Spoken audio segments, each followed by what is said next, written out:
वजीर रेलवे हनीफ अब्बासी ने भारत में पहलगाम फॉल्स फ्लैग ऑपरेशन को बहाना और सिंध-तास मुआहदे को असल निशाना करार दे दिया। दो टोक पैगाम दिया कि भारत ने पाकिस्तान का पानी बंद किया तो भारत की सांस बंद कर देंगे।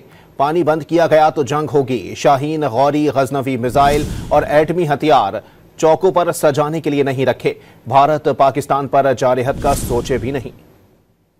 इंडस वाटर ट्रीटी निशाना है और पहलगाम जो है वो बहाना है। कह रहे हैं कि हम खत्म कर देंगे, पानी बंद कर देंगे।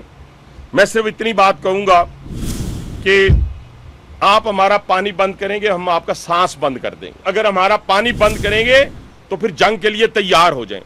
ये जो गौरी, शाहीन, गजनवी, ये चौकों में सजाने के लिए नहीं हमने रखे हुए, ये हमने हिंदुस्तान के लिए रखे हैं। बाबा, ये जो 130 एटॉमिक हमारे पास वेपन है, वो हमने सिर्फ मॉडल बनाने के लिए नहीं रखे हुए। इनका रुख आपकी तरफ है। ये सोचना भी ना कि आप पाकिस्तान की हदूद को क्रॉस करोगे।